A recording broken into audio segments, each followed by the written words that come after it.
For a long time, I believed that my body was something that I had to manage, control, or override to function. But the truth I've discovered is that my body isn't the obstacle. It's the home I've been ignoring. Welcome to Reclaiming Me, a trauma-informed podcast helping women with complex PTSD heal the lasting impact of childhood attachment wounds from parents and caregivers, so you can finally release people-pleasing and perfectionism and learn to trust in relationships, beginning with the one that you have with yourself. I'm your host, Cindy Payne, therapist, trauma specialist, and a woman who has walked this path both personally and professionally.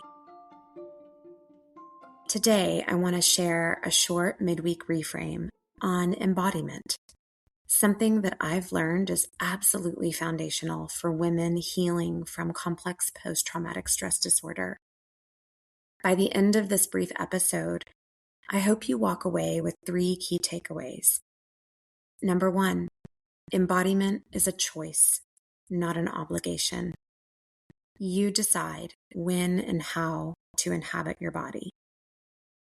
Number 2, disembodiment is often socially reinforced, especially for women, and ignoring your cues can lead to anxiety, depression, and disconnection. And number 3, embodiment is foundational. Once you reclaim your body, you can access boundaries, creativity, and play fully. I want to open with an excerpt from a book called The Wisdom of Your Body, written by Dr. Hilary McBride. I referenced her work on Monday's full-length episode, and I just can't say enough wonderful things about her. She's really broken down what it means to be embodied. She says, being a body, seeing the self as inextricable from our physicality, and our physicality as the expression of our personhood, invites us into wholeness. But when the self has been shattered and fragmented, as it has been for many of us, collecting the fragments, believing they belong to us, and naming them as good is a politically rebellious, spiritually powerful, and biomedically healing practice. I just want to let that resonate for a minute. She also says that embodiment is the water in which we swim. And when I read this, I just needed to stop and take that all in, because for a long time, I believed that my body was something that I had to manage, I had to control it, and I had to override it to function. I was raised with the message that I needed to be exceptional. And this looked like performing, pushing way past my limits, and ignoring signals that I needed to slow down. I learned to ignore hunger cues. I learned to overexercise. I learned to carry the emotional and practical load all myself. And when I struggled, as one might do with this, I was told to suck it up and play nice. Discomfort wasn't a warning. Discomfort was something to conquer. And over time, ignoring my body's signals led to intense anxiety and depression. Every ache, every hesitation felt like a failure rather than feedback. And this isn't just personal for me. For women, this disembodiment is often rewarded. We are told to be strong, but not tired, resilient, but never messy, achieve, but never notice discomfort. Overriding sensation becomes a survival strategy in a world that does not make space for our embodied selves. Dr. McBride talks about how trauma often creates a separation between the self and the body. And for women, that separation can feel really protective. Your body becomes something to fix. It becomes something to control instead of a place to just simply inhabit. So it's a paradox. We're encouraged to push beyond ourselves, yet we're punished for noticing when we need to stop. But here's what I've changed my mind about. Embodiment isn't about forcing yourself into your body. Embodiment is about choice. It's about agency. It's about presence. Noticing your body, inhabiting it when it feels safe, and stepping back when it doesn't. Embodiment isn't about loving your body, although that's nice, reclaiming, but it's more about reclaiming ownership, saying, this is my life. My body is the place where it all happens.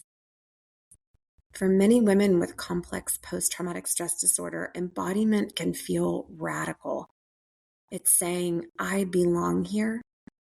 I belong in myself. I get to move at my own pace. So, out of the 3 things that I talked about on Monday's full-length episode that I've changed my mind about, why am I choosing embodiment first? This is why.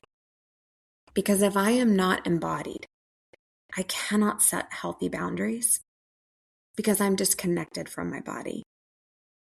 If I am not embodied, I cannot fully access creativity and play because I can't inhabit the space where it all happens. Embodiment is the foundation. It's the anchor for everything else. So I want to introduce some things to think about from Hillary McBride's book, The Wisdom of Your Body. Number 1, how and why is my body positioned the way it is right now? So take a moment, notice how you're sitting. Notice what you're doing right now.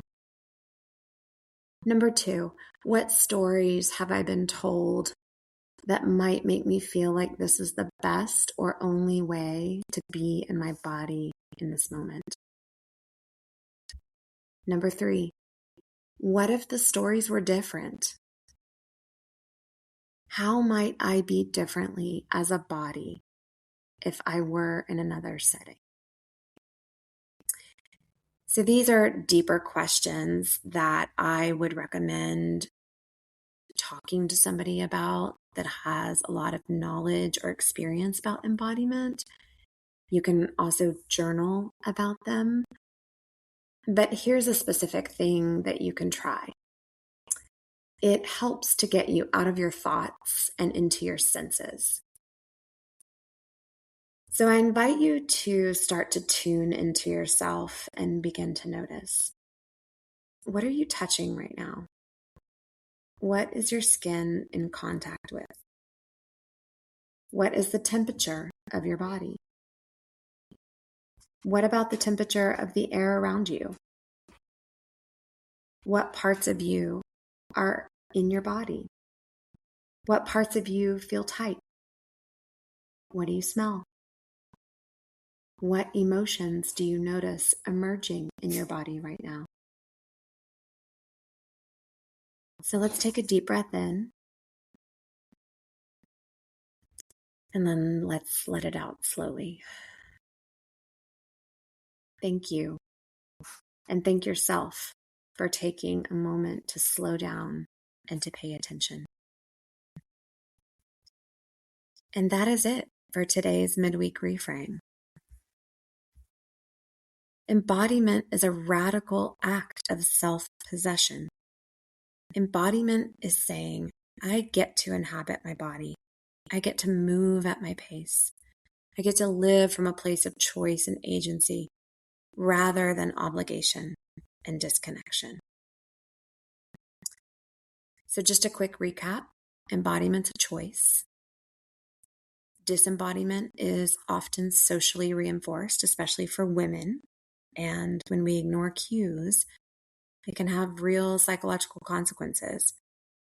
And finally, embodiment is foundational, the starting point for boundaries and creativity and play.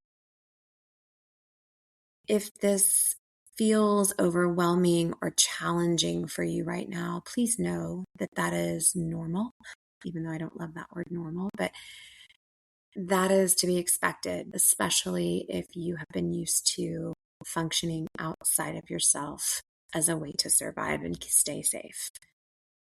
So if you're feeling a little discouraged or frustrated, I just want you to notice that with a whole lot of self-compassion, because we are going to continue to explore what it means to be in our bodies safely.